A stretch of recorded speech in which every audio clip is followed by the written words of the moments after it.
essa roda de conversa. Eu, primeiramente, gostaria de me apresentar. Meu nome é Luciano Amato, eu sou coordenador editorial do livro Diversidade e Inclusão em Suas Dimensões, um livro que está maravilhoso, com coautores maravilhosos, né? Um livro que está maravilhoso. E vou fazer minha autodescrição. Eu sou um homem branco, branco, cis. Eu uso óculos, tenho cabelos pretos e curtos. Meu pronome é ele, dele. Eu não tenho nenhuma deficiência. E hoje eu estou vestindo uma camisa social roxa.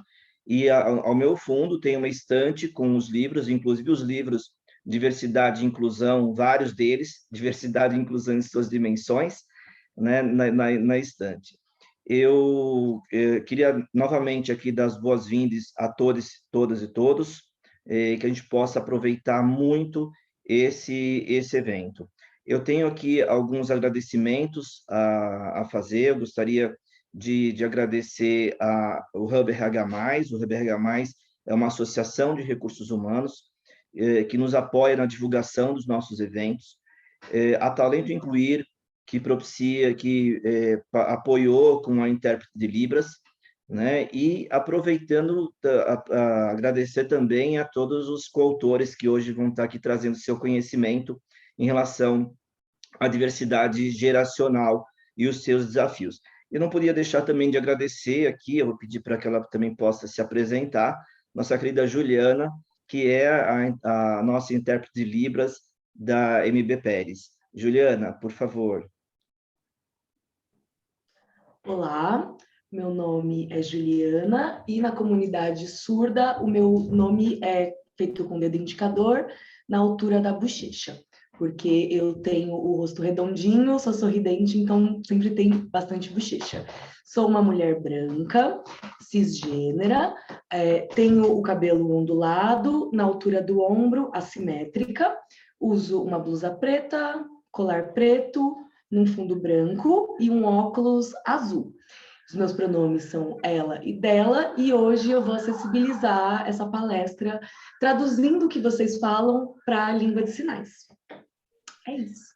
Muito obrigado, Juliana. Eu acabei esquecendo de falar do meu sinal, também tem um sinal na comunidade surda. Meu sinal, eu espalmo a mão, meu dedão, ele dobra na palma, e fico com os 4 dedos estirados, e aí eu passo os 4 dedos de baixo para cima no meu cabelo, né? E ele representa o meu cabelo, que ele é puxado para trás, né? Como um topete, né? Então, é o meu sinal na comunidade surda.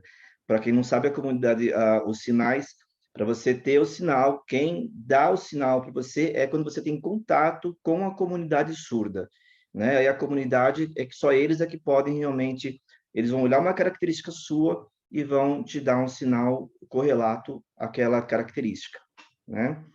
Ok? Bom, vamos lá então, vamos dar início ao evento. Eu queria, nós temos aqui os coautores, e mais uma dica que eu vou pedir novamente para que os microfones sejam fechados, para manter só dos coautores abertos, e a participação dos ouvintes, ela pode ser feita via chat, né? Você pode fazer as perguntas, por favor, direcione a pergunta para quem você quer que responda, e aí a gente vai direcionar. Eu vou ser o mediador aqui dessa roda de conversa e vou direcionar prontamente, tá bom? Nós vamos até hoje, nós vamos até 21h30, que é a nossa proposta, né? E vamos lá, então. Eu queria começar, eu vou pedir que cada coautor, à medida que eu for chamando, possa já se apresentar e fazer a autodescrição, conforme combinado, e eu vou seguir aqui uma ordem alfabética, né? Então, eu vou passar a palavra aqui para a Cris Sabag, por favor. Eu vou te fazer a primeira pergunta, né, já direto, e aí depois você já se autodescreve. Então, vamos lá. Cris, por muito tempo a gente viveu um cenário onde o mercado de trabalho era acolhedor para as pessoas de 20 a 35 anos, né? Por muito tempo foi assim que aconteceu. Os mais jovens tinham dificuldade de entrar no mercado porque eram cobrados por experiência. E os mais velhos, a partir de 35, já eram vistos muitas vezes como tendo uma experiência já ultrapassada, que não acompanhava, então existia esse recorte. E aí eu quero te perguntar, como que você vê esse cenário atualmente, né? Houve alguma mudança? Tá bom. Boa noite a todas e todes. Eu sou a Cris Sabag, eu sou uma mulher branca, cis, hétero, não possuo deficiência. Estou sentadinha num cantinho que eu fiz aqui de escritório, estou com uma blusa preta e uma echarpe amarela bem colorida. Os meus cabelos são longos e sempre livres e revoltos, mas hoje eles estão pretos.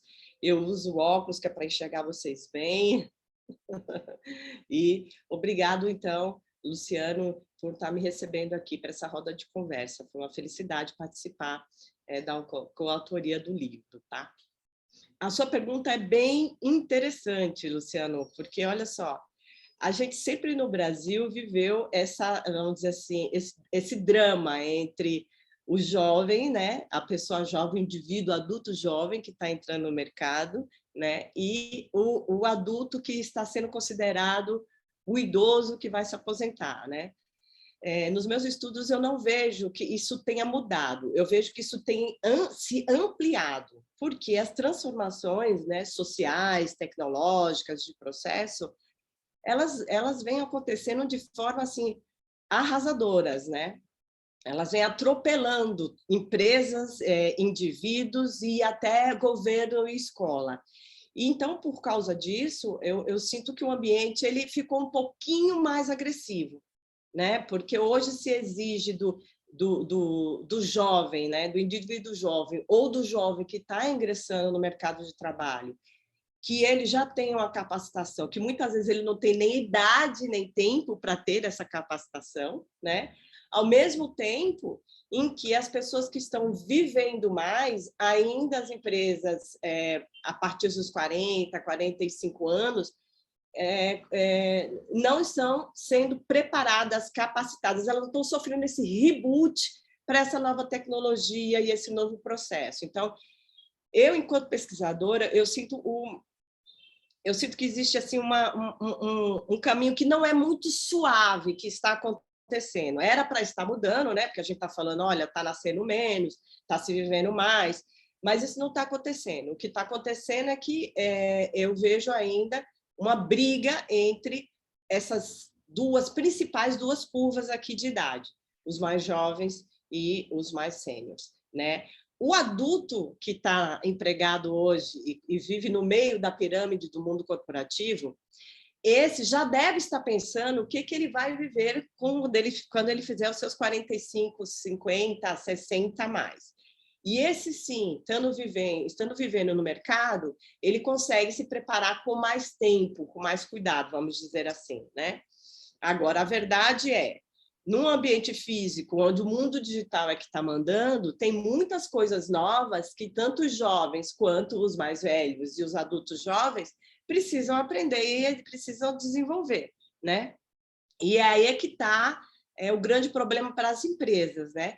Como ela está lidando essa multiplicidade geracional. Né? Ela já descobriu que não é apenas o jovem que oxigena, que isso era uma crença que se existia no Brasil. Eu acho que ela ainda existe, mas aos pouquinhos a gente vem mostrando que não é a idade que oxigena, mas é o conhecimento, a cognição, né?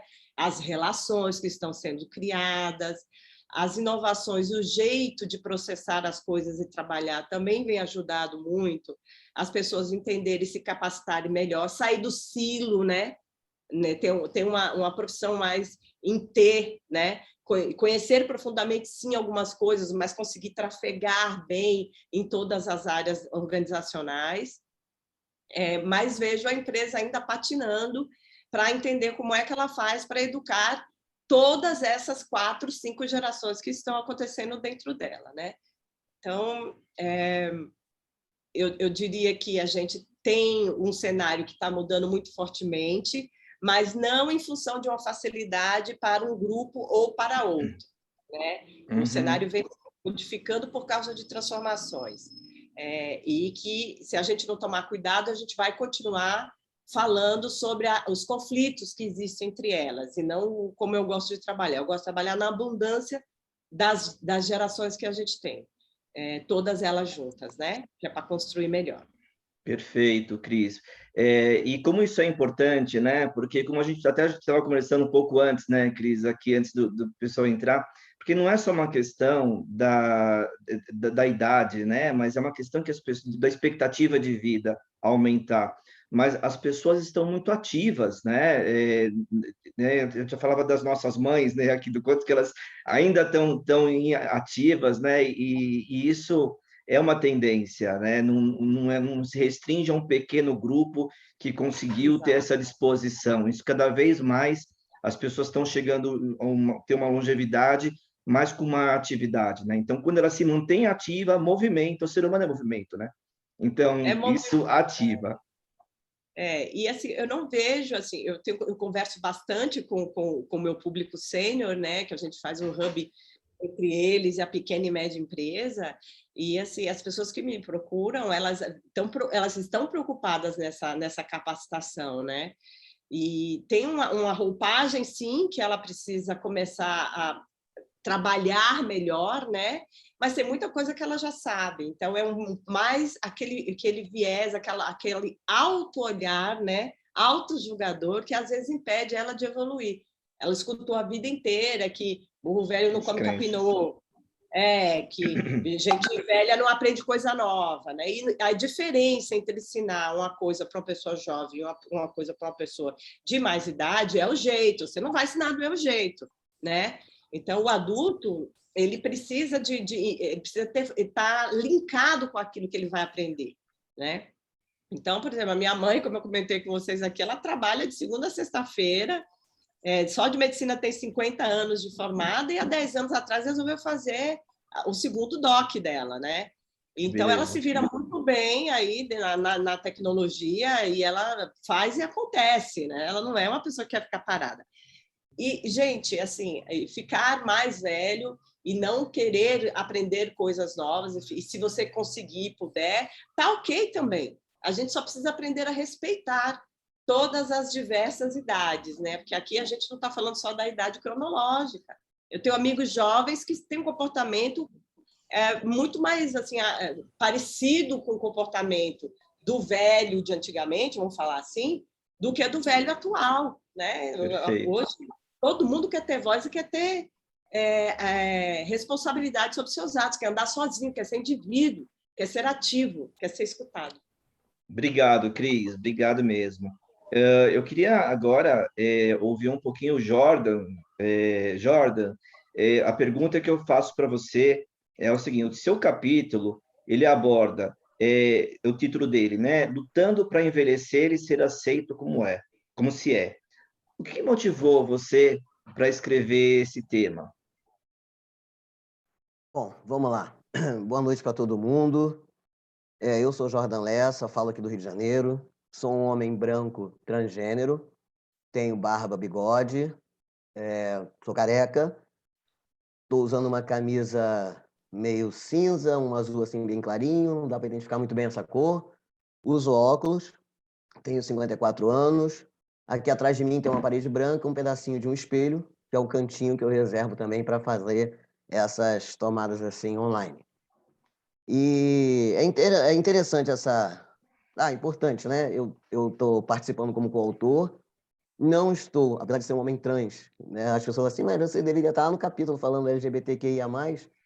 Mas eu achei muito interessante a proposta do Luciano quando a gente trouxe para a questão geracional, né? Para falar justamente do lutando para envelhecer e ser aceito como se é.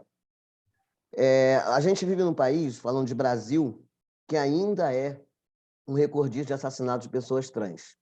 Né? De todas as mortes que acontecem no mundo, 50% delas estão, infelizmente, aqui no nosso país. Então, existir para uma pessoa transgênero já é uma luta constante. E envelhecer é um sonho, né? É uma meta que para muitos ainda não conseguem alcançar, não conseguem vislumbrar isso. E eu, quando chego aos 54 anos, eu sempre falo isso, eu não me sinto na obrigação, mas eu me sinto na responsabilidade de sinalizar que é possível.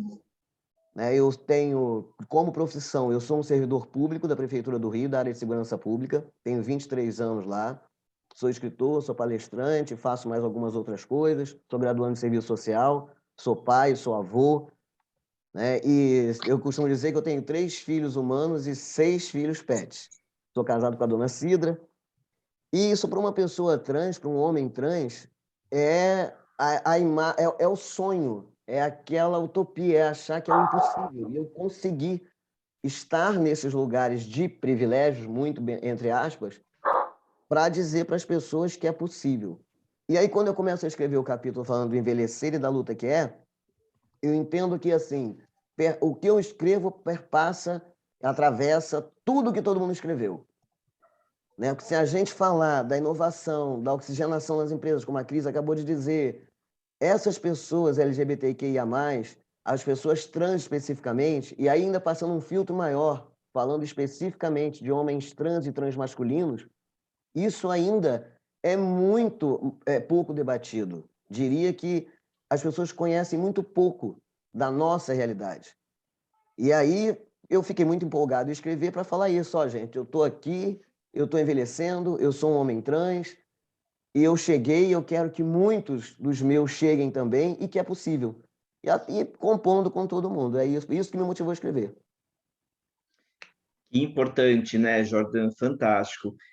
No livro, inclusive, no capítulo, você até comenta uma coisa que me chamou muito a atenção quando eu li, que quando a gente fala do público trans, existe um viés que acaba remetendo a gente à mulher trans, a gente não acaba não olhando para o homem trans, né? E como que isso é tão importante, a gente criar esses espaços, né, para poder divulgar, né, para as pessoas compreenderem como o ser humano ele é diverso, né, e que tem necessidades, particularidades, né, diferentes. Então, eu achei muito importante quando você trouxe essa tua proposta, e porque a gente realmente precisa falar sobre isso, notoriamente.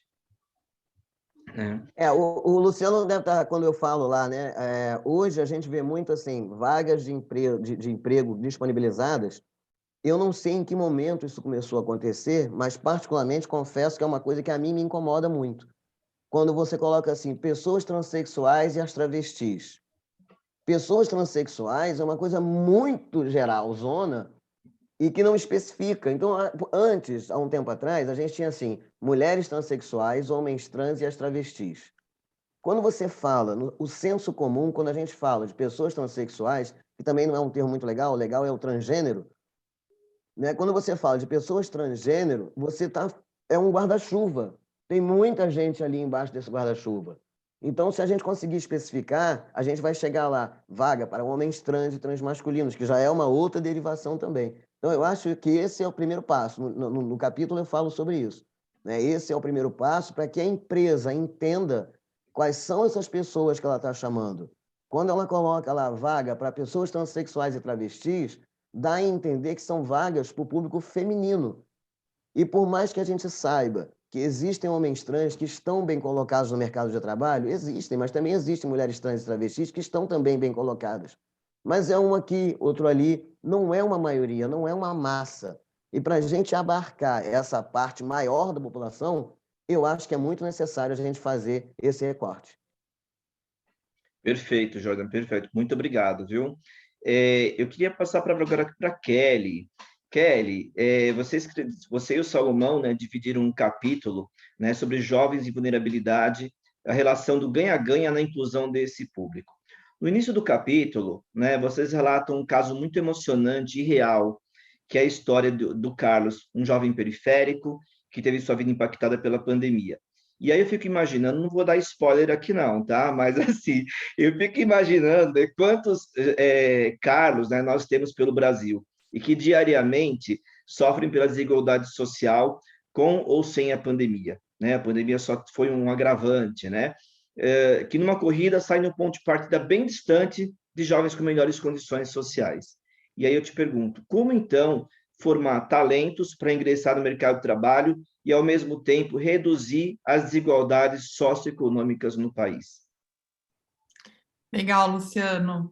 Boa noite, pessoal. Eu sou a Kelly Lopes. Peço desculpas que eu estou rouca, Eu sou uma mulher negra, de tonalidade clara, parda, tenho o cabelo crespo, castanho escuro, comprido, cacheado, tenho os olhos castanhos, sou uma mulher alta, estou aqui em casa com uma blusa de frio, tá frio aqui no interior de São Paulo, uma blusa de frio branca e com um cachecol cinza.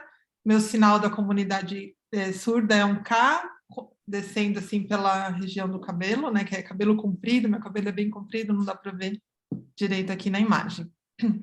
E quando a gente escreveu esse capítulo, e aí eu não posso contar a história do Carlos, porque senão eu vou dar spoiler, a gente quis trazer a provocação, porque a gente está muito num propósito de provocar as pessoas para que nós, brasileiros, nós possamos entender quem é o nosso jovem, né? Se a gente trouxer aqui um pouquinho de estatística, hoje 87,4% dos jovens que se formam no ensino médio, eles se formam na rede pública de ensino.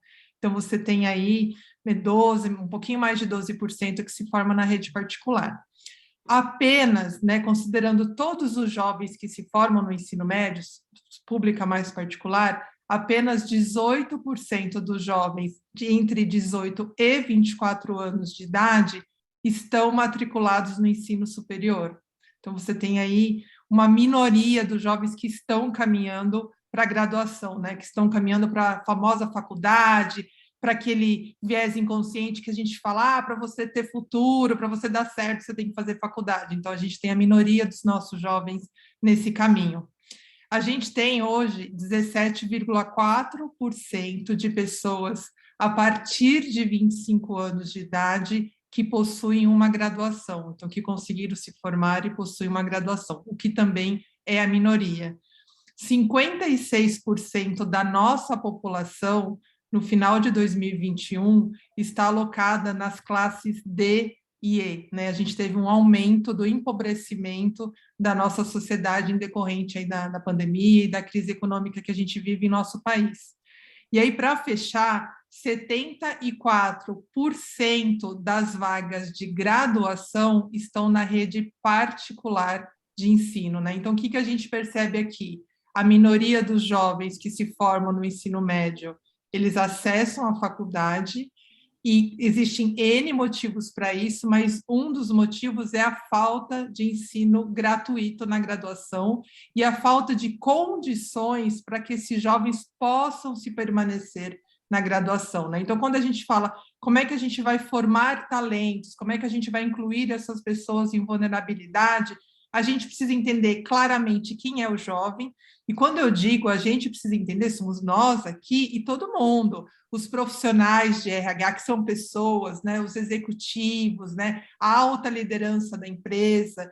A gente, se hoje não existe mais profissionais prontos para todas as vagas que demandam de emprego hoje, a gente precisa ir atrás, as empresas precisam ir atrás e entender qual é o perfil da nossa sociedade e o que a gente precisa fazer para que essa nossa sociedade possa crescer. E aí, o que a gente sugere, né, eu e o Salomão, nós trabalhamos hoje no IOS, que é o Instituto da Oportunidade Social, nós trabalhamos com inclusão produtiva, né, eu tenho aí 16 anos de experiência no terceiro setor, os últimos 14 trabalhando com inclusão produtiva. A gente percebe que a gente tem que fazer um link entre o jovem e o primeiro emprego, e a gente está falando aqui de primeiro emprego formal, né? A gente não está falando só do empreendedorismo para onde naturalmente ele já é empurrado, e a gente nem pode dizer que o jovem que faz bolo é empreendedor, só isso, né? Tem N coisas para a gente complementar aqui, né? Porque senão fica todo mundo trabalhando em trabalhos mal remunerados e a gente fala, não, mas aumentou o empreendedorismo no nosso país. E não é isso, né? A conta não fecha. Então, se a gente entende aqui que esse jovem não vai acessar a graduação, porque 74% das vagas estão no ensino particular, ele não tem emprego e ele não vai conseguir entrar. E se pelo outro lado, a empresa, para empregar ele, exige no mínimo que ele esteja na graduação, então a gente precisa ter algo aqui nesse intervalo. Tem N sugestões para esse algo que o terceiro setor, por exemplo, por ter mais agilidade, mais autonomia que o governo, diversas organizações sociais, além do IOS, a gente tem diversos cases de sucesso no nosso país que disponibilizam cursos de formação profissional gratuitos para esse público, e não são só formações técnicas, que é o conhecimento que ele precisa, mas também reforço escolar de matérias que são necessárias aqui para o mundo do trabalho, e principalmente a questão do desenvolvimento comportamental, né, o que as empresas tanto falam, soft skills, né, mas o que são soft skills é o desenvolvimento para que esse indivíduo, esse jovem que não tem nenhuma experiência profissional, que muitas vezes não estudou numa escola de qualidade, que teve falta de aulas, evasão de professores, né, qual é a qualidade dos jovens que se formaram no ensino médio no ano passado, né, então que fizeram o segundo e o terceiro ano do ensino médio na rede pública de ensino, na qualidade que a gente imagina ou não que tenha acontecido, sem que o jovem tenha acesso de infraestrutura em casa. Então, o terceiro setor ele pode ser um grande impulsionador da preparação deste jovem para estas vagas de primeiro emprego. E, num segundo momento, o ensino médio técnico, tanto nas ETECs quanto nas escolas federais e outras que fornecem bolsas para os alunos, elas são também uma porta de entrada para o primeiro emprego, só que aí a gente precisa entender que esse jovem que por alguma forma conseguiu passar numa federal, por exemplo, e está fazendo ali um ensino médio técnico, se ele está em alta vulnerabilidade, ele precisa ter uma retaguarda, um apoio para que ele não evada, né? Eu já ouvi diversas vezes comentários, nem sei qual é o termo que eu deveria correto usar aqui, mas que pessoas dizendo assim, eu sou contra cotas, porque às vezes a pessoa entrou pela cota, mas teve uma alta evasão na escola. A gente fala, não é isso, vamos entender por que ele evadiu. Ele evadiu porque a faculdade é longe da casa dele, ele não tem dinheiro do Vale Transporte para ir todos os dias, ele não tem os R$ 5 para pagar no bandejão, que hoje é o preço lá da federal. Como é que a gente faz? Então, essa retaguarda, esse olhar precisa acontecer. E se não acontece, a partir do olhar do governo, né, porque a gente precisa sim investir em políticas públicas, o que vai resolver a totalidade disso são políticas públicas, mas o terceiro setor ele está sendo o impulsionador disso. Ele está olhando, ele está oferecendo formação para o jovem, ele está atendendo o jovem, ele está dando bolsa de estudo, bolsa de acompanhamento, bolsa alimentação, bolsa transporte para esses jovens que estão aí em ensino médio técnico, que estão aí entrando na graduação, para que ele possa, de alguma forma, fazer o link entre esse jovem e esse primeiro emprego, porque a gente não pode esquecer que, apesar da grande dificuldade educacional que a gente tem no nosso país, os nossos jovens são potência, né? Os nossos jovens, eles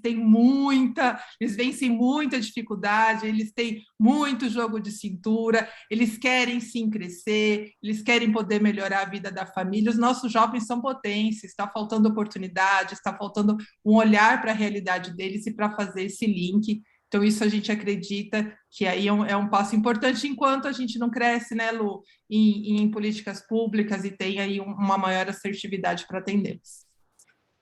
Perfeito, Kelly, perfeito. Eu também tenho um instituto e eu vejo muito isso, né, com os jovens, né, o quanto que a gente serve de ponte para eles e o quanto que é importante esse acolhimento, né, porque eles se sentem mesmo à parte. É tanto a parte que uma vez eu vivi uma situação onde nós levamos os jovens numa exposição cultural. Aí no final fizemos o processamento, né? Como que foi e tal, e o jovem simplesmente nos relatou exatamente assim, falou assim, poxa, eu pude perceber que esse lugar aqui é meu também. É muito forte, né? É isso. Você pensar que ele não se sente parte, né? Muitas vezes que ele tem o direito de usufruir as coisas que a sociedade tem, mas ele faz parte dessa sociedade, né? Então, a gente mostrar para ele quebrar essas crenças limitantes, né? Mostrar que não, olha, tem orgulho da sua origem, mas também tem a certeza que você faz parte disso, que você tem direitos, né? É muito importante. A gente muda realidades. Mas legal. Muito obrigado, Kelly. Sérgio, agora é você. Vamos lá. Sérgio, eu queria saber assim, o Brasil ele ainda é um país com uma pirâmide etária predominantemente jovem, né? Mas ele caminha a passos largos para ter as pessoas mais idosas e ativas. Como é que as empresas estão se preparando para esse cenário? E aquelas que não estão, o que elas precisam fazer? Boa noite a todas e todos. Obrigado, Luciano, pelo convite para estar aqui junto no livro, para estar aqui junto hoje à noite. Para quem não me conhece, meu nome é Sérgio Serapião. Eu sou um homem branco, latino, tenho cabelos castanhos escuros, uso bigode, uma barba grisalha e cavanhaque. Estou aqui usando uma blusa preta e um fone branquinho para fazer um contraste.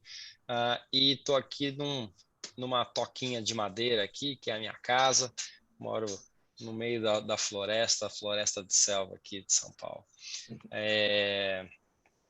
Super prazer estar aqui com vocês. Bem, como é que é a tua pergunta mesmo, Luciano? Essa descrição foi tão longa que eu nem Vamos lembro. lá.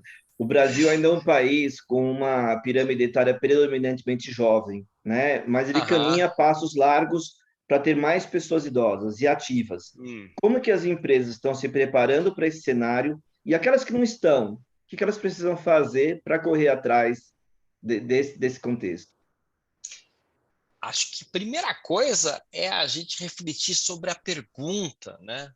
Porque hoje a gente tem aí por volta de mais de 25% dos brasileiros, 1 em cada 4 brasileiros, que já são 50 a mais. E a cada ano a gente ganha 1% a mais nessa referência. A gente tem aí por volta de 12%, que é 40 a mais, um pouco mais de 10%, que entre 40 e 50, depois entre 50 e 60, mais 10%. Então, quando você olha o mercado de trabalho, se 50 a mais são 25% da população, para o mercado de trabalho beira ali os 50%. Então, assim, a gente está falando de um país que já envelheceu, né? A pirâmide se inverteu. O que os economistas, eu digo que chamavam, né? Se alguém ainda fala isso, deve estar ultrapassado, né? A gente perdeu a nossa janela demográfica, né? Tem um termo que calcula ali o número de jovens e o número de pessoas mais velhas dependentes, né? E percebe que a janela demográfica é quando você tem muito jovem para pouco pessoa que você teria que sustentar, né, na aposentadoria. Como se a função de alguém a partir de 60 anos fosse apenas ser aposentado, né? Quando a gente reorganiza isso, sabendo que mais de 25% da população é 50 a mais, será que a gente perdeu nossa janela demográfica?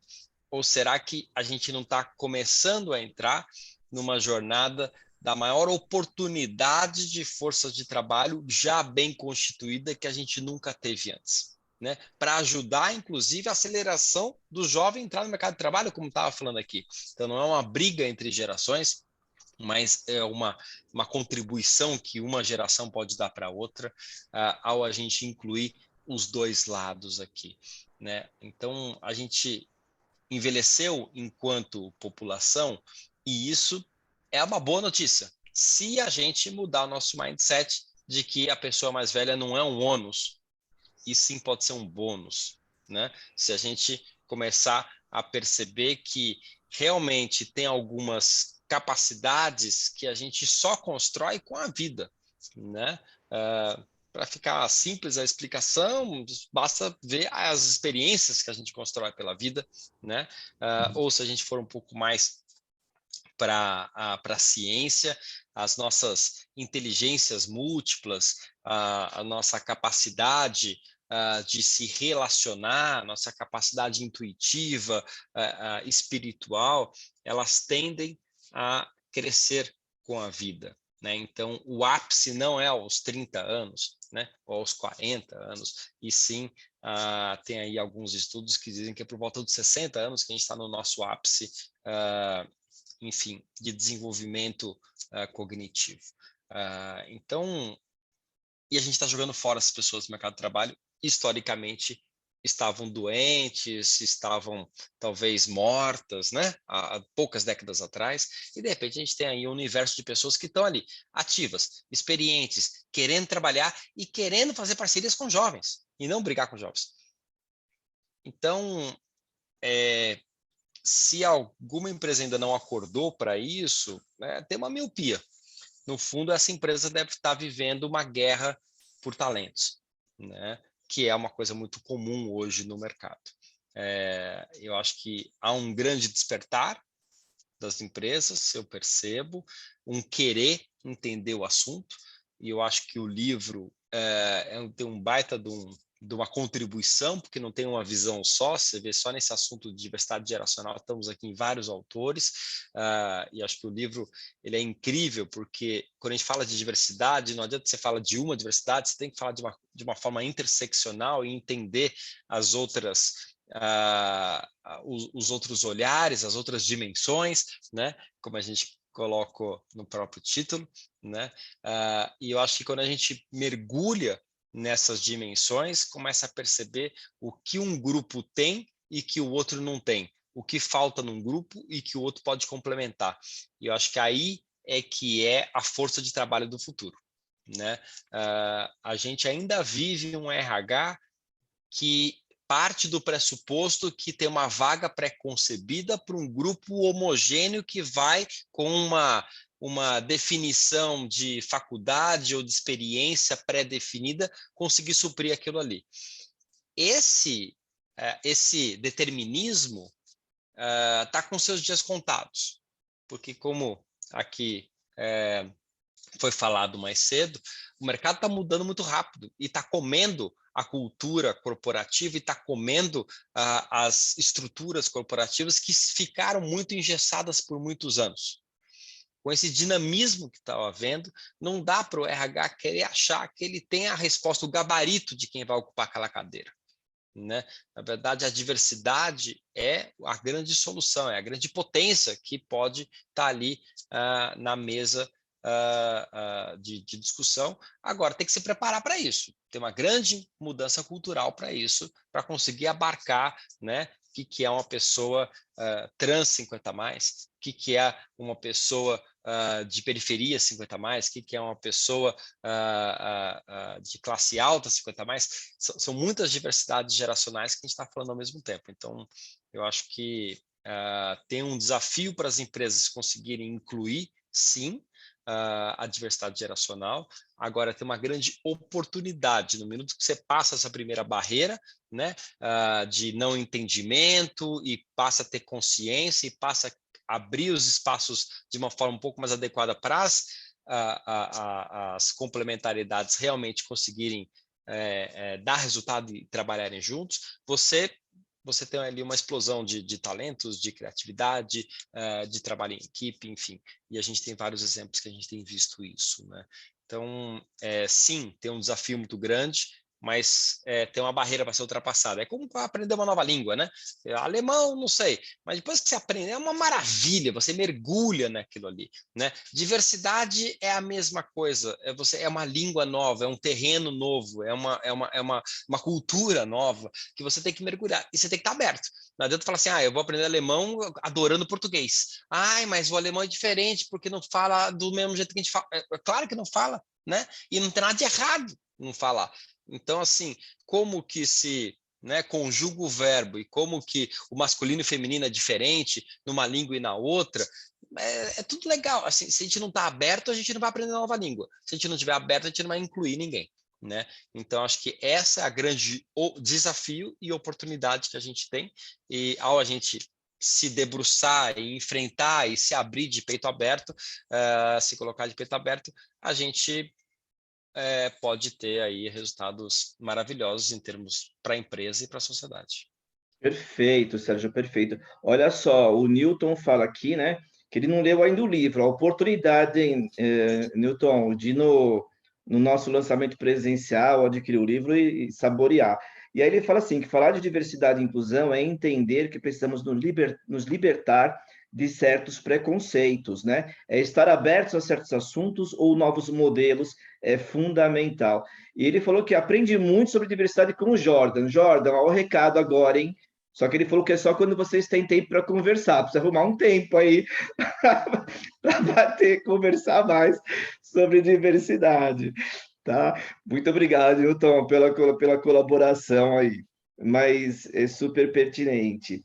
E agora, lembrando, né, gente, que as perguntas vocês podem fazer pelo chat, tá? E a gente vai direcionando aqui a quem de direito, tá?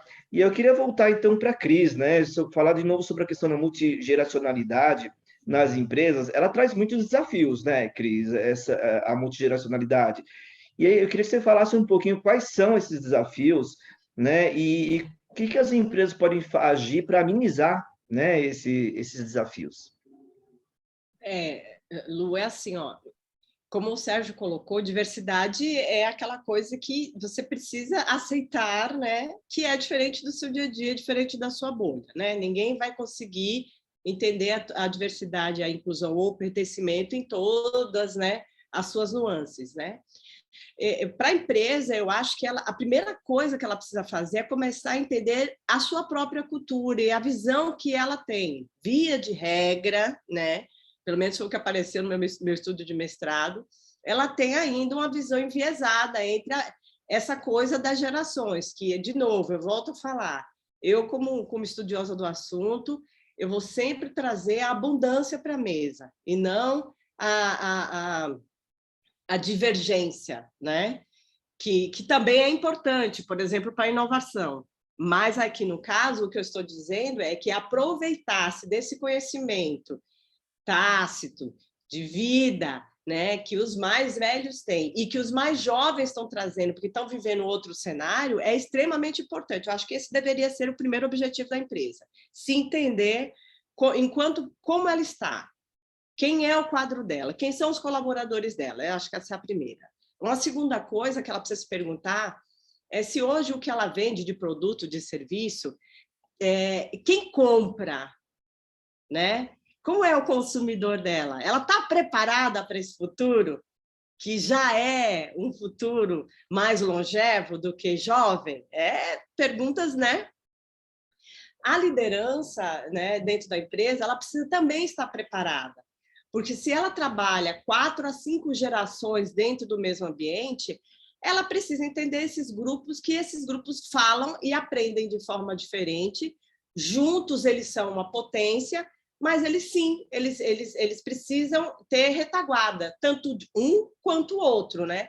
Enquanto um 45+, passou por várias crises, tem mais, assim, via de regra, tem mais calma, mais paciência no momento em que está tudo borbulhando, pegando fogo, o jovem está trazendo mais coisas que estão sendo lançadas aí rapidamente. Eu trago muito o meu exemplo. Se eu estiver numa reunião e alguém falar uma palavra que eu não conheço, eu tenho vergonha de pegar o celular e olhar o Google ali na hora, porque no meu treinamento para adulto, eu fui treinada a prestar atenção naquela pessoa enquanto ela está falando, né?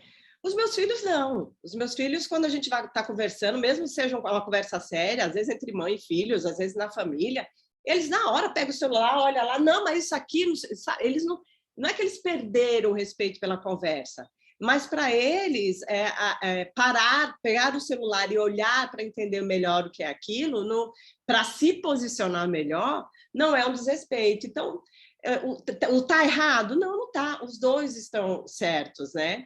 Então, a empresa precisa começar a ver que ela tem que ter metas, roadmaps, objetivos, mas ela não pode esquecer das pessoas que vão precisar se entender e trabalhar em conjunto. E não tratar um 45+, um 50+, como café com leite, né? Eu repito isso em todas as lives que eu faço. Eu tinha horror, quando eu ia brincar, eu era mais jovem, que todo mundo falava que eu era café com leite. Eu já sabia de saída que ninguém ia me procurar se eu me escondesse, que eu não ia conseguir, se eu fosse pega, não adiantava eu correr, que ninguém ia correr atrás de mim. Isso é horrível, né? Que você está num ambiente que você quer contribuir, que você quer participar, que você tem ideias, que você tem pensamentos, que o seu cognitivo está lá em cima, né, Sérgio?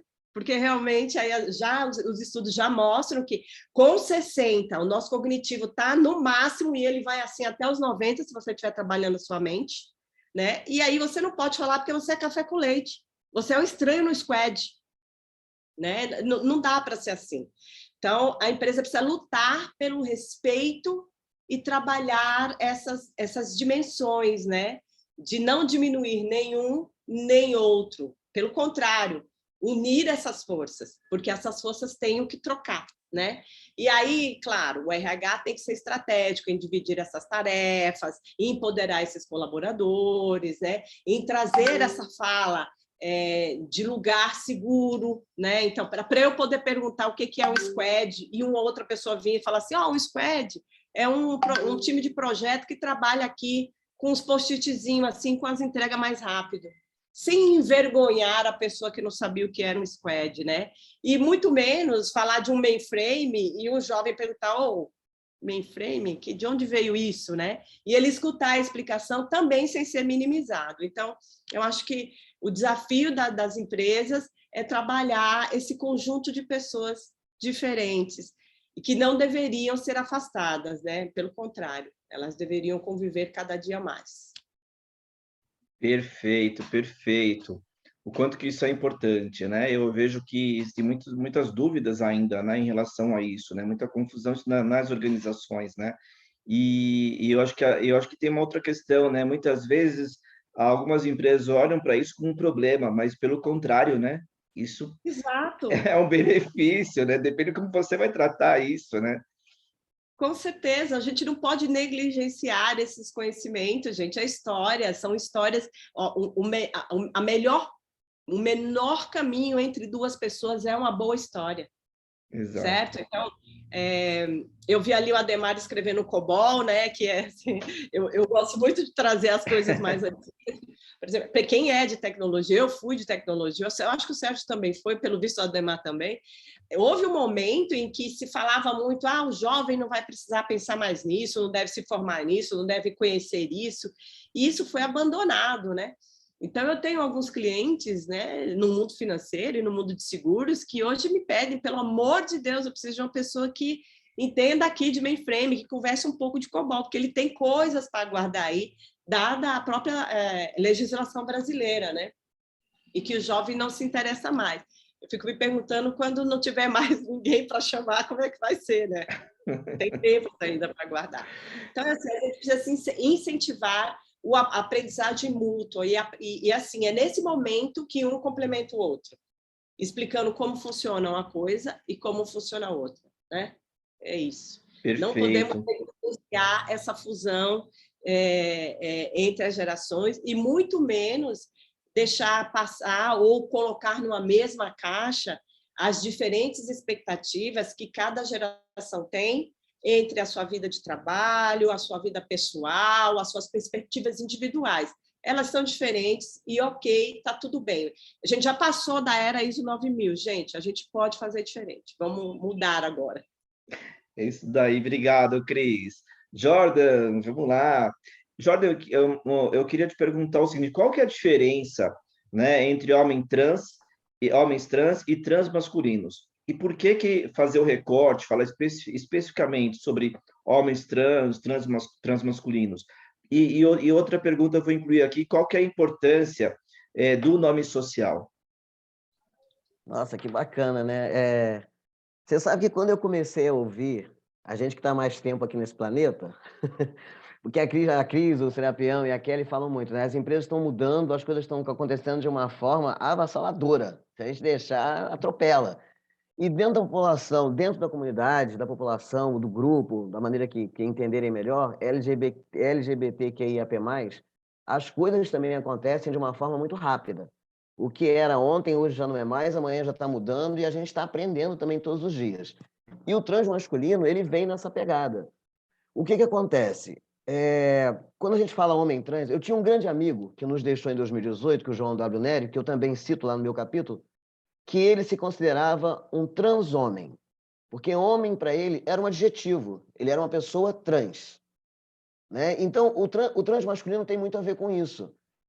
Porque a gente não reivindica, aqueles que se reconhecem como transmasculinos, eles não reivindicam para si aquele lugar do homem como a gente conhece, dessa masculinidade que a gente conhece, do homem cis.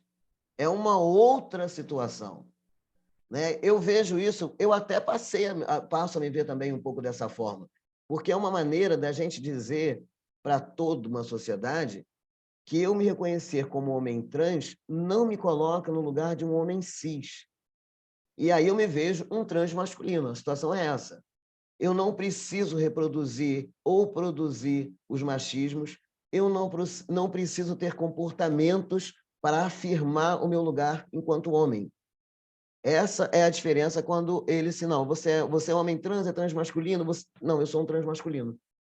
Eu acho que vem muito dessa pegada que o João, que era um visionário, já se identificava como transhomem, sabe? Então, eu acho que vem daí. A outra pergunta que você falou foi sobre o recorte específico, né, dos homens trans. Então, tem a ver com aquilo que a gente falou no início, né? Da gente pontuar essa existência transmasculina para poder, eu não digo descolar de maneira nenhuma, porque eu tenho uma admiração profunda pela luta das travestis, que para mim é onde tudo começa, das mulheres trans, que vem do feminismo, vem toda uma história que vem lá de trás, para a gente chegar hoje e falar de homem trans e transmasculino. Mas é importante que a gente demarque, sim, que a gente dê esse recorte para dizer, olha, eu estou aqui, é uma questão diferenciada, não estou no lugar do homem cis, mas eu tenho um lugar meu. É isso que é importante a gente falar. E quando você fala do nome social, eu gosto muito de falar de nome social, porque, assim, gente, o que não tem nome não existe. O nome social é isso. Diferentemente do que as pessoas pensam, não é um apelido, não é uma coisa que a gente acorda e fala assim, hoje eu vou me chamar dessa forma, e para fulano eu sou dessa forma. Não. É como você se reconhece, é aquele nome que a gente escolhe para a gente, coisa que não acontece quando a gente nasce, papai e mamãe escolhem, né? E a gente escuta ao longo da vida, na maioria das vezes a gente concorda e segue com ele. Com as pessoas trans, isso não acontece, porque dificilmente o nome vai coincidir com a maneira como a gente se vê, como a gente se sente, como a gente quer ser visto. Então, há essa troca. E aí, às vezes, a gente escolhe uns nomes que dá até trabalho. Por exemplo, o meu nome, quando a pessoa fala, é Jordan, Jordan, como é que escreve? É com DH, é sem o DH? E aí, mas é diferente do que era antes. Né? As pessoas falam, você escolheu um nome que você tem que estar explicando esse nome para as pessoas. Vocês não fazem ideia do prazer que dá explicar como escreve um nome que eu escolhi para mim. Sabe? Como esse nome me representa. Então, me dá um prazer tremendo. E eu gosto de dizer para as pessoas, né, que o DH é de desenvolvimento humano, é de direitos humanos, que foi pensado por isso o DH do meu nome. Então, eu gosto muito.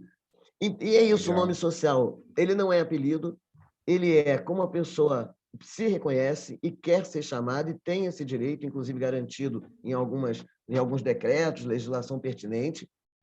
É imprescindível ser respeitado. Existem pessoas que não poderão fazer a retificação de prenome, e aí o nome social vai ser o que elas vão levar para a vida. Existem pessoas que podem fazer e não querem, e é um direito delas. E existem pessoas que fazem sem problema nenhum. São N motivos que cada um tem para escolher fazer essa mudança ou não. Tocando nesse assunto, só para dar um adentozinho, eu não sei se vocês viram uma reportagem que essa semana a presidente da ANDRA, a Keila Simpson, foi deportada do aeroporto do México, onde ela foi convidada para uma conferência para falar sobre violência contra a população trans, e ela sofreu um absurdo de violência ao ser deportada porque ela não tem o nome retificado nos documentos. É uma figura feminina com o nome masculino no documento, não foi aceito, foi deportado. Isso é uma tremenda violência que os coletivos, a ANDRA, estão aí vendo como é que vão pedir essa retratação do México. Para você ver o absurdo, porque eu falo sempre, que diferença faz você me chamar da forma que eu lhe digo que me chamo, se eu, quando você me diz que chama Cris, quando você diz para mim que você chama Luciano, qualquer pessoa que me diz o nome que tem, eu nunca vou perguntar para vocês, mas como é que é o seu nome de verdade? O nome é aquele que você está me dizendo. E ponto. Sim. Sabe? Então, é muito importante. Chamar pelo nome social pode ser também um diferencial entre aquela linha bem tênue que separa morte e vida. Porque eu, quando falo isso, eu penso muito nas travestis, penso naquela população que está à margem, né? Que a sociedade empurra para a margem e depois diz que ela está lá. Essa é a realidade. Porque quando uma pessoa de manhã vai a qualquer serviço público, que é o que eu mais atuo, e ela diz assim, me chamam fulana de tal, a pessoa pega o documento e vê que o nome não está esse. Ela não respeita aquele nome que ela disse que é e começa a chamar pelo nome que está no documento, essa pessoa deixa de ter acesso à saúde, essa pessoa deixa de ter acesso à educação, essa pessoa não tem acesso à empregabilidade, e essa pessoa já carrega uma bagagem tão pesada de tantas outras violências que ela sofreu, que ela pode, sim, sair dali e se matar, que também é um alto índice da população trans, que é o índice de suicídio. Então, o nome social, ele é importantíssimo. Perfeito, Jordan. Muito obrigado aí pela tua abordagem, importantíssima, muito esclarecedora. O Newton também coloca aqui, ele achou super esclarecedor aqui. Eu queria passar para Kelly agora, Kelly. Kelly, é fato que a pandemia acelerou a digitalização das empresas, né? Aliás, a pandemia, né, tirando todo o contexto trágico, vamos dizer assim, ela fez muita gente se reinventar, tanto pessoas como empresas, né? Tivemos que correr atrás de modificar uma série de coisas. Consequentemente, os modelos e as relações de trabalho, sendo os jovens de 16 a 24 anos de idade, a faixa etária com maior índice de desemprego no nosso país, o cenário atual potencializa ou atrapalha a empregabilidade dos jovens? E aqui eu vou colocar mais uma pimenta aqui, Kelly. Quando a gente fala da questão, né, de conectividade, né, a gente está falando também, se a gente olhar, fala, jovem, mas o que é o jovem? Você tem o jovem em vulnerabilidade e você tem aquele jovem que tem todos os recursos, né? Como que fica essa questão? Todos foram afetados? Legal, Luciano. Vamos só retomar que a gente de qual jovem a gente está falando, né? A gente está falando da maioria dos jovens do nosso país. Então, a maioria dos jovens do nosso país são aqueles indicadores que eu falei lá na pergunta anterior, né? Uhum. A nossa percepção no iOS, a gente trabalha a empregabilidade, né? A inclusão dos jovens no mercado de trabalho. Então, depois que os jovens fazem os cursos profissionalizantes, a gente tem uma equipe que indica esses jovens para entrevistas de emprego e faz o link com as empresas e acompanha o resultado disso, porque o nosso propósito ao final, né, desse trabalho social é, de fato, a inclusão do jovem e o aumento da renda familiar.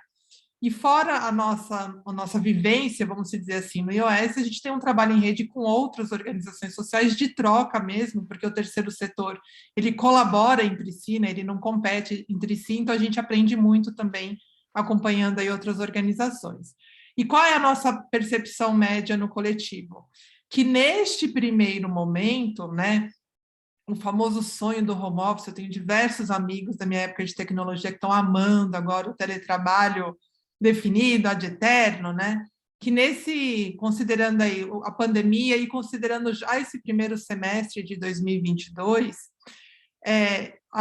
esse teletrabalho, esse modelo de trabalho remoto ou até esse modelo de trabalho híbrido, ele tem atrapalhado a inclusão do jovem pobre, vamos dizer assim, a inclusão do jovem com menor recurso, com maior vulnerabilidade social e, principalmente, a inclusão do jovem para o primeiro emprego, que é aquele jovem que fez ali uma formação profissional técnica, mas que ainda não tem, de fato, nenhuma experiência profissional. Então, as empresas têm muito receio da questão comportamental, se ele vai ter responsabilidade, se ele vai ter disciplina, se ele vai ter compromisso. Então, tem essa questão. Tem uma segunda questão, que é do jovem periférico, né? Então, assim, é até estranho dizer, mas às vezes a gente recebe umas perguntas que eu fico até na dúvida de como eu respondo para a empresa. Assim, mas o jovem vai receber aqui um kit com um computador, com um celular corporativo. Será que é seguro ele manter esse equipamento na casa dele? Como é que eu respondo isso, né? Assim, eu falo, mas é o jovem do nosso país, né? Será que ele vai conseguir? A gente já recebeu o caso de uma jovem, por exemplo, que na entrevista perguntaram assim, você tem irmãos menores? Aí a jovem, tenho. E quem é que olha esses irmãos menores?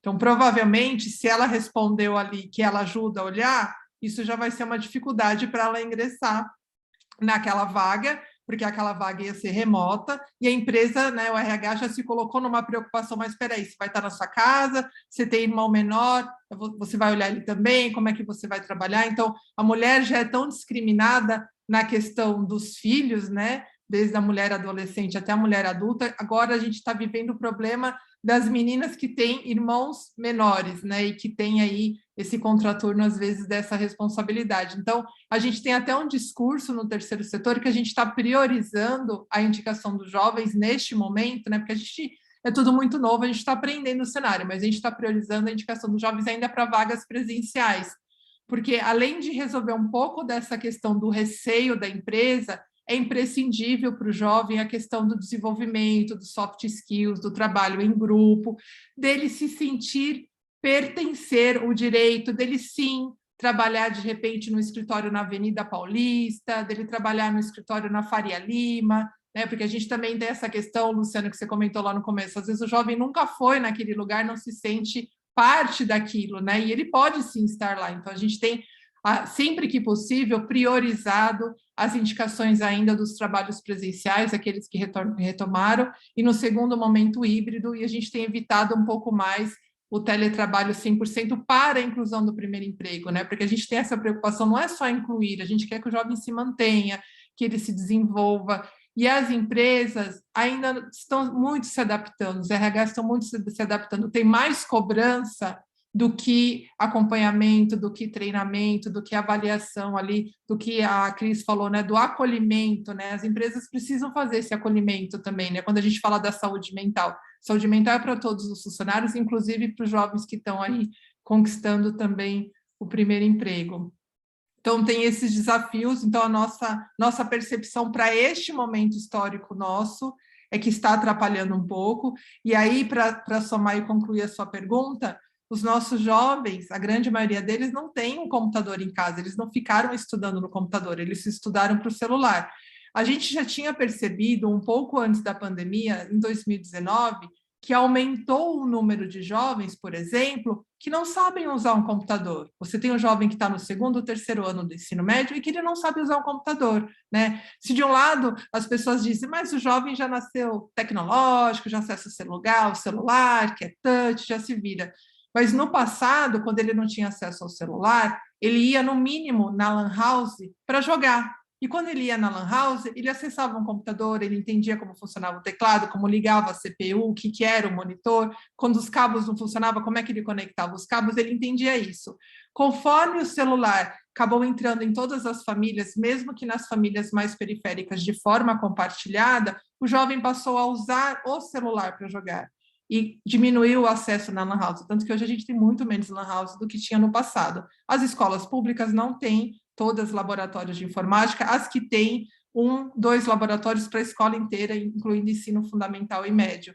Então, diminuiu a oportunidade dele de acesso. Então, também, assim, se o jovem não fez um curso de formação profissional, que ele teve a oportunidade de ir presencialmente para saber usar o computador, se ele fez algo que foi 100% online, ele perdeu a oportunidade também da experiência. E aí, quando chega lá na empresa, né, que a gente fala, não dá certo, porque ele ainda não viveu esse cenário.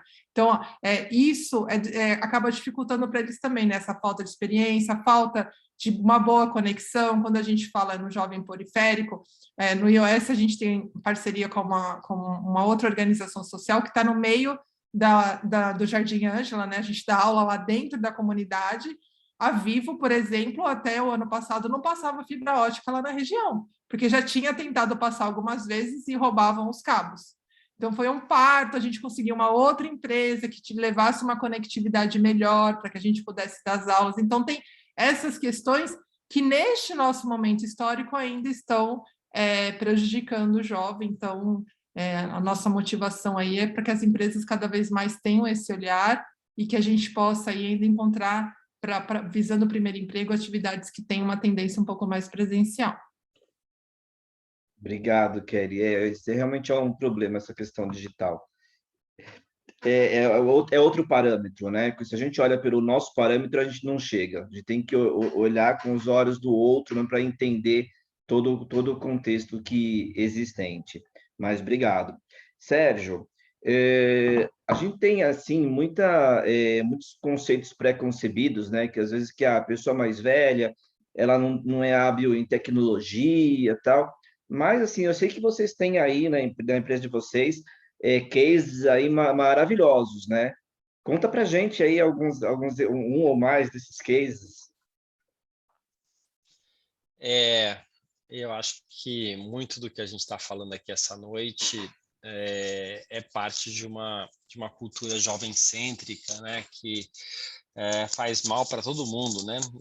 Para todas as idades, inclusive, né? É difícil a gente ser pleno quando a gente tem que fingir que a gente tem outra idade, né? Seja porque a gente é jovem demais para alguma coisa, seja porque a gente é velho demais para outra. E uma dessas questões, né, que traz um etarismo, um idadismo, né, um preconceito com a idade, tá no achar que tecnologia pertence a uma geração ou pertence a uma idade, né? Aliás, acabei de ver que a Mari entrou aqui, aí, ó. Aí uma pessoa, exatamente, né? Sênior. Ixi, eu não tinha visto o Ademar também aqui. Que são exatamente sêniors que estão... ixi, desculpa, tem a Leni também aqui. Desculpa, já agora que eu vi o pessoal todo aqui. São sêniors se transformando e exemplos vivos aqui, talvez eles devessem falar mais do que eu aqui, de como que, enfim, a gente, independente da idade, a gente está vivendo o ano de 2020, todo mundo aqui, né? E se tecnologia é o jeito que a gente faz uma live como essa, se tecnologia é o jeito que a gente paga uma conta ou que usa muito para o trabalho, acho que cabe, na verdade, mais a quem desenvolve tecnologia e quem cria os ambientes de aprendizado para contemplar todas as idades. E acho que o grande problema que hoje a gente vive é isso, é uma falta de ambientes de transformação ou de aprendizado, mais do que uma incapacidade ou uma inabilidade. É claro, todos temos que estar abertos. Se eu tenho 20 anos de idade e eu não estiver a fim de aprender um novo aplicativo, eu vou ter tanta dificuldade como uma pessoa de 60 anos que também não queira aprender a mexer num novo aplicativo. Então, temos que estar aberto ao novo, aberto às novidades, aberto às tecnologias, mas ao estarmos abertos pessoalmente e encontrarmos espaço, aí a tecnologia pode ser um facilitador de muitos processos, né? A gente tem vivido muito isso. Então, há 2 anos atrás, a gente fechou uma parceria primeiro com a Oracle, a gente da Labora, para fazer o primeiro programa de transição de carreira e capacitação de pessoas acima de 50 mais, um programa exclusivo para 50 mais, ou seja, criamos um espaço adequado para pessoas se transformarem e começarem uma segunda carreira em tecnologia, né? Então, se hoje tem aí números enormes, falam-se mais de 400 mil posições de trabalho em tecnologia que não conseguem ser fechadas, e o mercado fica olhando só para jovens, né? Que tudo certo, né? Agora, talvez a resposta não esteja só lá, né? Então, a gente criou esse programa, primeiro com 50 pessoas, depois foi para 500 pessoas, Legal. agora estamos na terceira turma com 1.000 pessoas, sempre sêniors, e são cursos gratuitos. Primeiro começa com um curso que a pessoa se encontra, percebe o que ela quer, para onde que ela vai, se tecnologia é o que ela quer mesmo, depois vai para um curso que dá uma geral sobre tecnologia, depois vai para coisas bem específicas. Ela pode ficar 4, 6 meses fazendo esses cursos, são cursos bem técnicos, especialistas, e tem um pouco de soft skill também, e as preparam para posições de mercado de trabalho. O que a gente acaba fazendo é conectar esses profissionais, essa base de pessoas, ao mercado de trabalho. Isso tem sido super bacana, temos conseguido conectar com startups, as pessoas começam a trabalhar em startups, começam a trabalhar, às vezes aprendem aquilo ali, mas não vão para a tecnologia, mas aquilo ali abre uma cabeça e vai fazer um outro trabalho, mas já muito mais preparado para esse ambiente novo que se forma hoje em dia, né, do mercado de trabalho. Mais recentemente, a gente começou a fazer sempre transição de carreira, né? Então, a fazer esse mesmo processo a partir de uma parceria com a Microsoft. Então, a gente percebeu que o que eles chamam de low coding ou no coding, ou seja, tecnologias para você fazer desenvolvimento, né, códigos sem saber código, né, pode ser muito apropriada para 50 mais, e tem sido incrível.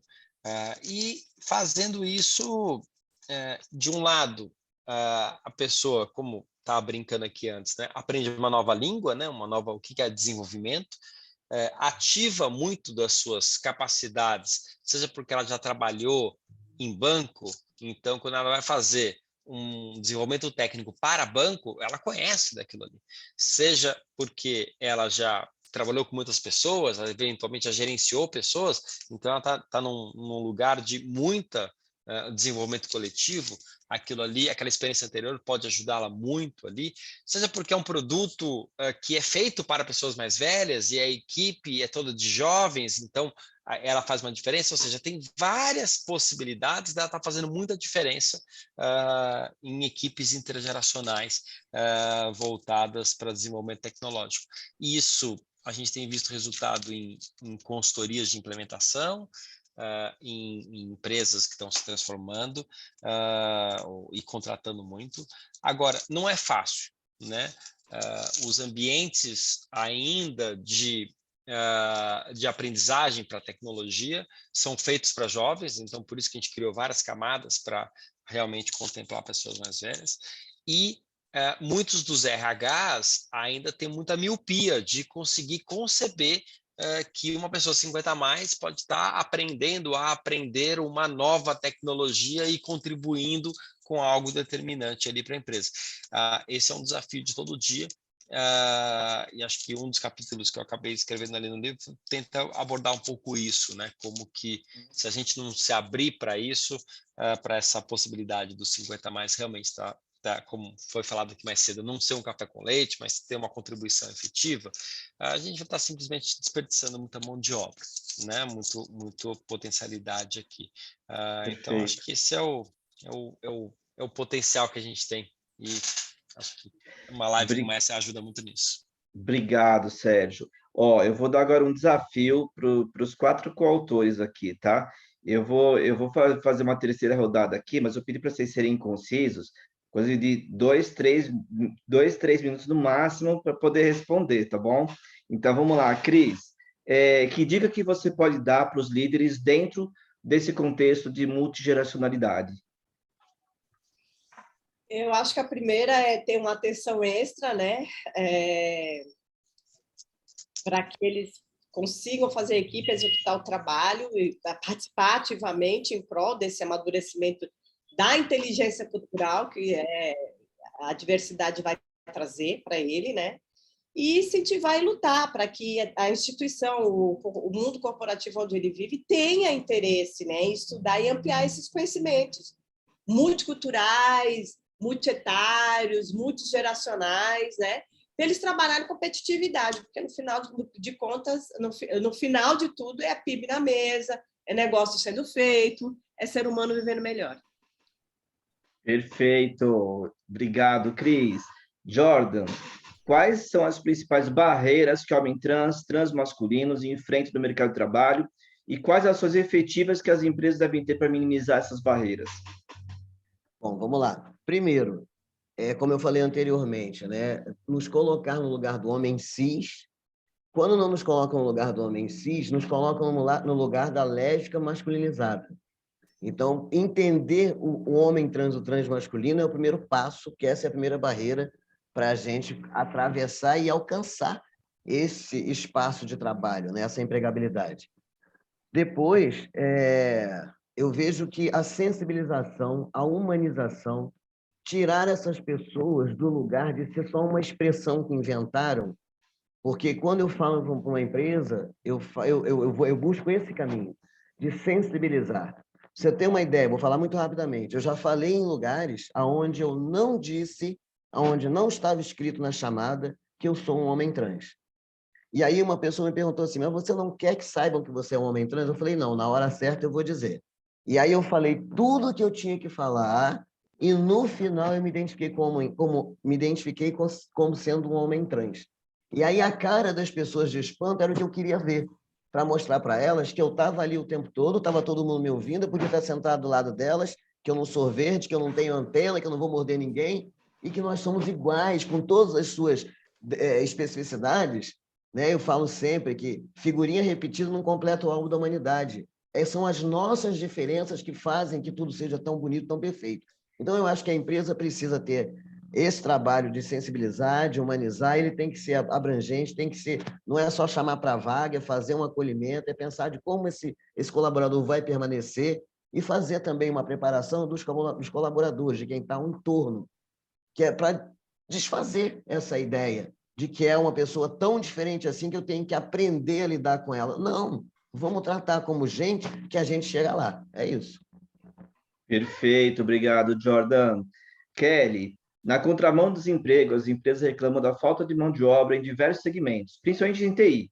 Não seriam os jovens grandes potenciais para trabalharem com tecnologia? Por que essa conta não fecha? Sim, seriam jovens grandes potenciais mesmo. E aí, então, talvez até complementando a resposta anterior, né, para responder essa, por que essa conta não fecha? Porque as empresas ainda não entenderam aquele trecho aqui da questão da formação profissional e, ao mesmo tempo em que elas continuam exigindo a graduação ou cursando ou completa a graduação, que só 18% dos nossos jovens chegam, né, na graduação, ao mesmo tempo que elas continuam exigindo, eu ouço dos mesmos RHs que a faculdade hoje não forma mais nas tecnologias que são necessárias para as empresas. Aí eu falo, mas se não forma, por que vocês continuam exigindo? Né? Então, não faz esse sentido. Então, contando cases de sucesso, o que as empresas, muitas empresas já estão fazendo, né? Então, sim, considerando esses jovens que não estão na graduação, mas que têm potencial para a tecnologia, que tem ali algum prévio conhecimento, que fez algum curso profissionalizante, seja gratuito ou particular, considerando esse jovem talento que tem sede de conhecimento em tecnologia, contrata esse jovem e continua uma educação continuada, né? Um programa de desenvolvimento continuado para esse jovem. Então, hoje a gente tem N casos de empresas, né, que hoje as empresas de tecnologia são quase todas, né, porque não são só empresas de TI, banco é empresa de tecnologia, né, Mercado Livre é empresa de tecnologia, rede de saúde é empresa de tecnologia, e já entendendo que essa massa ela vai precisar ser formada dentro da companhia porque não está mais disponível no mercado, e aí pode ser pelo jovem, pode ser pelos 50 a mais, porque vai ser desenvolvido ali, então faz todo sentido, desculpa, faz todo sentido desse desenvolvimento. Então, muitas delas estão criando para esse plano de desenvolvimento a questão das universidades corporativas, né? Então, isso são cases que a gente percebe que tem dado certo nessas empresas, e para fechar essa conta, oferecendo, ao invés de exigir, oferecendo também cursos de idioma. Não adianta exigir o inglês fluente na entrada.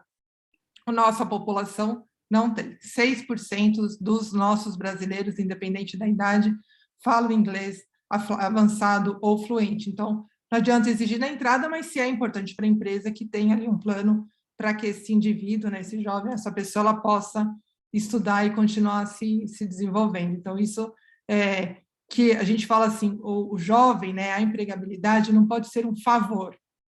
A gente não pode contratar um jovem para fazer um favor.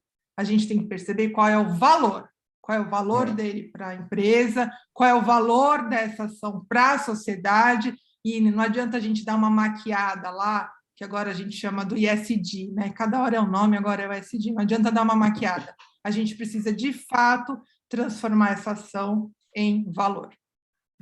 Obrigado, Kelly, lindo, que legal. Sérgio, no teu capítulo, você menciona sobre a construção de carreira única e em ciclos, e coloca essa questão como uma tendência. Você pode falar um pouco a respeito, como que essas mudanças impactam na organização? Super. Olha, a gente, quando eu tinha, né, 14 anos, perguntava, né, o que eu ia ser quando crescer, né? Que provavelmente esperavam que eu desse uma resposta que faculdade que eu ia fazer, né, que curso que eu ia fazer e que profissão eu ia adotar, né? E acho que até hoje muita gente pode pensar assim. Esse pensamento é de um pensamento único, né, de carreira, um pensamento como se fosse um grande ciclo de 25 anos, que é o que tinha até bem pouco tempo atrás, né? Meu pai, minha mãe foram assim, minha mãe se aposentou assim. Ah, Hoje em dia é cada vez mais difícil isso, seja porque os mercados estão mudando muito rápido, então as carreiras estão mudando muito rápido, é difícil você se manter competitivo na mesma carreira por tanto tempo, seja porque a vida ficou mais longa, então a gente tem outros interesses, né? O Kalash usa muito, Alexandre Kalash, enfim, referência, né, em estudo de longevidade, usa muito o termo de gerontolescente, né, ou seja, uma fase da vida que seria uma segunda adolescência nossa, por volta ali dos 55, 60 anos, ou seja, uma fase de socialmente ou biologicamente, a gente tem muita vontade de, enfim, muita necessidade, vontade de fazer coisas novas. Isso gera também novos ciclos, novos interesses. Enfim, com essa vida mais longa e a vida profissional se acurtando, porque os ciclos profissionais estão ficando mais curtos, isso faz com que a gente realmente tenhamos vários ciclos, desenhemos vários ciclos profissionais. Então, eu posso ter começado minha vida, eu particularmente comecei minha vida como administrador de empresa, depois eu virei empreendedor, depois agora estou startupeiro, né? Desenvolvendo startup, enfim, tem uma certa sequência, mas também tem uma disrupção em vários momentos ali. E eu acho que isso vai ser cada vez mais normal, né? Como que as empresas estão se preparando para isso? Ainda engatinhando, né? Porque ainda tem grandes programas de atração de jovens para a base ali do que seria uma pirâmide, né, organizacional, né, para as posições em massa, que são as posições de trampolim ali, e daí para a meia-idade não tem já muitos programas, para depois, quando você tem mais de 40 anos, assim, não tem mais treinamento, né? É mais para você sair daqui. Só que, opa, você deixou de pegar um grupo mais para frente. E aquela pessoa que está super produzindo para você aos 50 anos, 60 anos, só resta aposentá-la. Então, assim, a grande oportunidade empresarial é você, assim como foi pensado há 20 anos, 30 anos atrás, que começaram a ter os programas de trainee em escala, por exemplo, né? Que seriam programas para pessoas estarem reentrando na empresa, fazendo transições de carreira, como se fosse um grande programa de trainees para transição de carreira, né? Que pode acontecer aos 30, aos 40, aos 60, aos 80, né? Então, acho que as portas de entrada precisam ser ampliadas. Hoje tem uma grande porta de entrada na massa, ali na base, né? E enquanto pessoas, a gente precisa estar pronto para esses novos ciclos, né? Para a gente estar se reinventando e estar realmente começando esses novos ciclos, que daí a carreira deixa de ser uma grande montanha que a gente sobe, né? Que eu só tenho que subir, e daí eu vou ver o quanto que eu consigo subir, ou eu começar a ver que eu vou subir, daí eu vou descer, vou cuidar do meu pai, depois eu vou estudar, daí eu vou realmente subir de novo. Então, cada um vai ter a sua carreira, que vão ser como que a gente andar por uma serra, né? Você sobe, desce, e isso muda todo o nosso estilo de vida, isso muda toda a nossa capacidade de aprendizado por toda a vida, isso muda toda a nossa definição de identidade mesmo, né? Que eu tenho que parar de me identificar só com o meu crachá, tenho que me identificar com algo que é maior, que faz mais parte de mim, né? Então, isso é um pouco o momento que a gente enxerga. Perfeito, Sérgio, obrigado. Gente, eu vou fazer só mais uma pergunta que a Flávia colocou aqui, quem quiser responder, tá? O processo, a Flávia Gonzaga, que está aqui, ela perguntou se o processo de inclusão e a promoção da empatia interoperacional não perpassa pela boa vontade das empresas na revisão da missão, visão institucional, da visão de negócio? Quem gostaria de responder?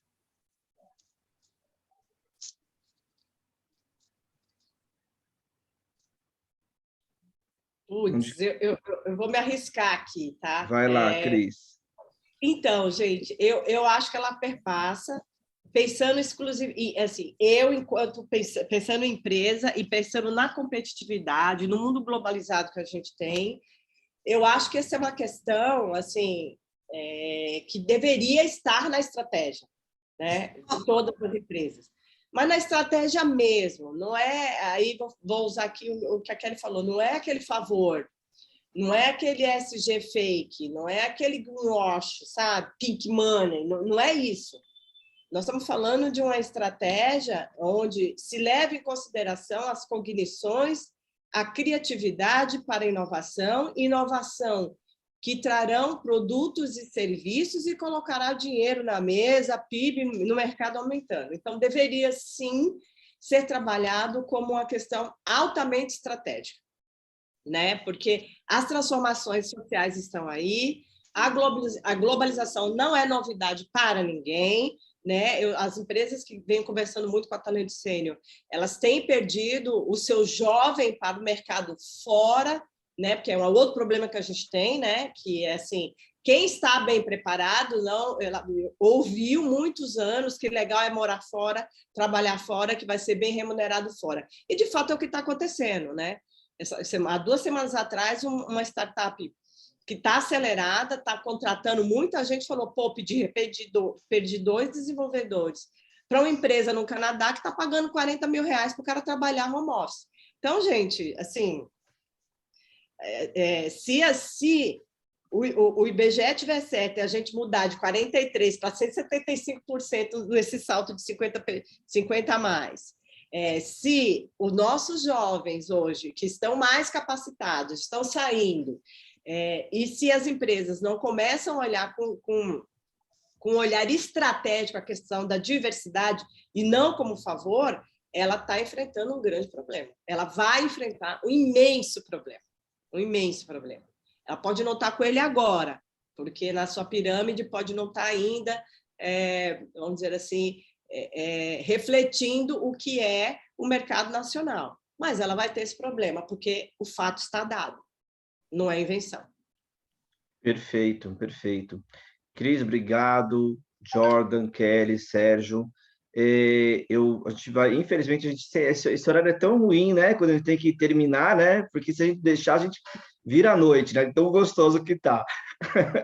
Bom, gente, eu novamente quero agradecer a todos, quero agradecer a Juliana, né, da MB Pérez, o Hub RH+, que nos ajuda na divulgação, a Talento Incluir, que propiciou essa parceria com a MB Pérez, e a Juliana está aqui muito por conta deles também.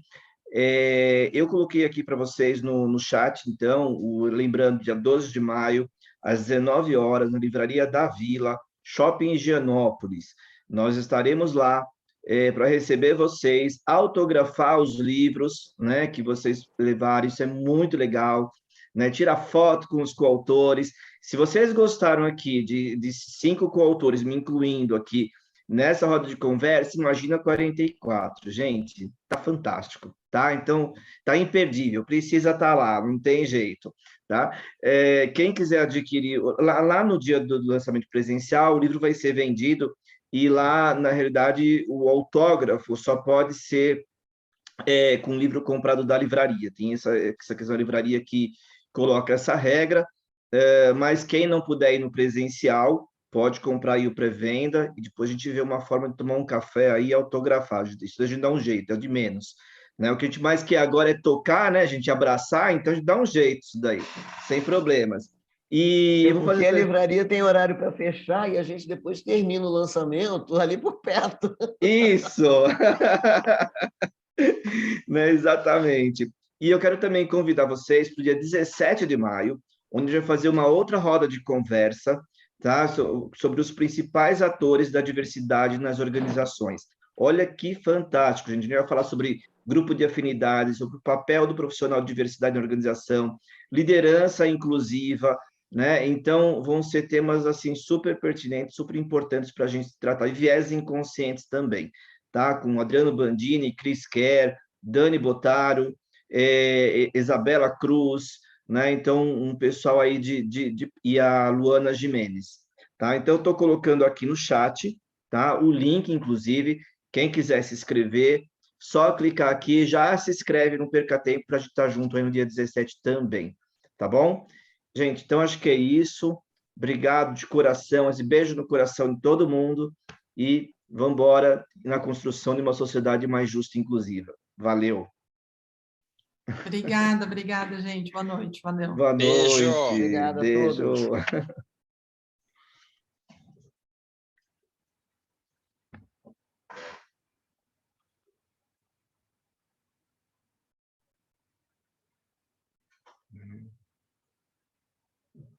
Fechar aqui, gente. Tchau, tchau.